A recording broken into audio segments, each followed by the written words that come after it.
Hello मित्रों, आपका स्वागत है आपके यूट्यूब चैनल रिपोर्टर डिक्टेशन पर। और मैं आज फिर से डिक्टेशन लाया हूँ 160 शब्द प्रति मिनट की, जो कि स्पेशल डिस्कशन होगा भारत छोड़ो आंदोलन के ऊपर। और ये कुछ ही सेकंड में डिक्टेशन स्टार्ट होगी।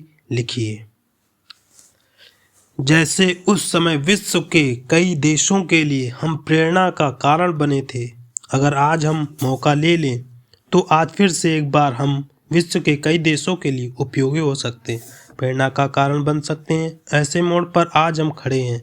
वर्ष 1942 और 2017, इन दोनों के परिवेश में भारत का महात्म्य, भारत के लिए अवसर समान रूप से खड़े हैं। और उस समय हम इस बात को कैसे लें, इस जिम्मेदारी को कैसे लें।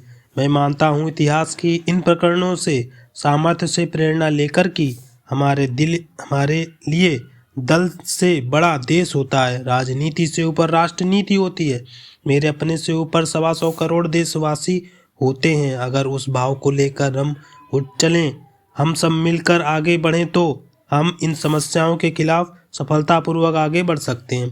हम इस बात से इनकार कैसे कर सकते हैं कि भ्रष्टाचार रूपी दीमक ने देश को कैसे तबाह करके रखा हुआ है। राजनीतिक भ्रष्टाचार हो या सामाजिक भ्रष्टाचार हो या व्यक्तिगत भ्रष्टाचार हो, कल क्या हुआ, कब किसने क्या किया, इसके विवाद के लिए समय बहुत होते हैं। लेकिन आज इस पवित्र पल में हम आगे कोई ईमानदारी का उत्सव मना सकते हैं।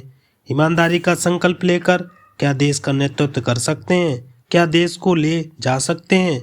यह समय की मांग है, देश के सामान्य मानवीय की मांग है। पैरा, गरीबी को पोषण, शिक्षा, ये हमारे सामने चुनौतियां हैं। इन चुनौतियों को हम सरकार की चुनौतियां ना माने, ये चुनौतियां देश की हैं। देश के गरीब के सामने संकट भरे सवाल खड़े हैं, और इसलिए देश के लिए जीने मरने वाले, देश के लिए संकल्प करने वाले हम सब लोगों का दायित्व बनता है कि इसको पूरा करने के लिए हम कुछ मुद्दों पर एक हों। वर्ष 1942 में भी अलग अलग धारा के लोग थे, हिंसा में विश्वास करने वाले भी लोग थे।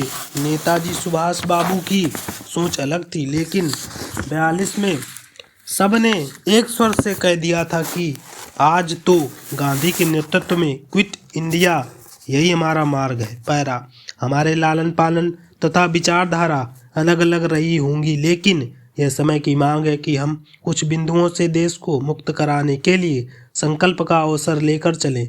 चाहे गरीबी हो, भुखमरी हो, अशिक्षा हो या अंधश्रद्धा हो। महात्मा गांधी जी के ग्राम स्वराज का सपना कितना पीछे छूट गया है।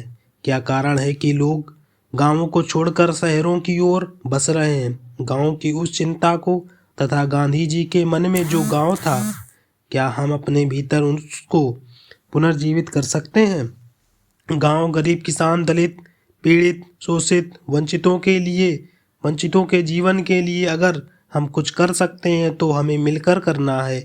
यह सवाल मेरे और तेरे का नहीं, यह सवाल उस पार या इस पार का नहीं, बल्कि यह सवाल हम सभी का है। देश के 125 करोड़ देशवासियों का है, और 125 करोड़ देशवासियों के जनप्रतिनिधियों का है। यही वह समय होता है जब हम लोगों को कुछ कर लेने के लिए वह प्रेरणा हमें शक्ति देती है, और हम उसको लेकर आगे चल सकते हैं। पैरा, हम यह भी जानते हैं कि देश में जाने अनजाने अधिकार भाव प्रबल होता चला गया और कर्तव्य भाव लुप्त होता गया।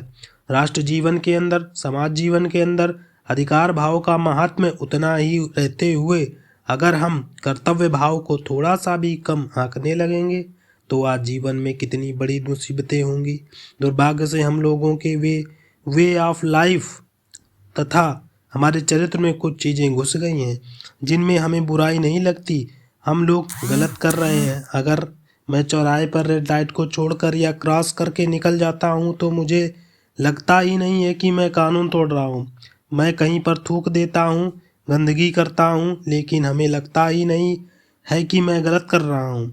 हम अपने कर्तव्य भाव से तथा एक प्रकार से हमारे जहन में, हमारे वे ऑफ लाइफ में इस प्रकार के नियमों को तोड़ना, कानूनों को तोड़ना एक स्वभाव बनता चला जा रहा है। छोटी छोटी घटनाएं हिंसा की ओर ले जा रही हैं। अस्पताल में किसी डॉक्टर द्वारा अगर किसी पेशेंट का कुछ हुआ, डॉक्टर दोषी है या नहीं, अस्पताल दोषी है या नहीं है, रिश्तेदार वहां जाते हैं और अस्पताल में आग लगा देते हैं।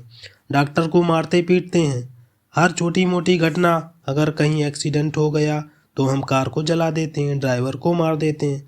यह जो प्रकृति चली है, लॉ अबाइडिंग सिटीजन के नाते हमारा कर्तव्य होना चाहिए, तथा हम मानने लगे हैं कि यह हमारे से छूट गया है। हमारे वे ऑफ लाइफ में ऐसी चीज़ें घुस गई हैं जैसे हमें लगता ही नहीं है कि हम कानून तोड़ रहे हैं।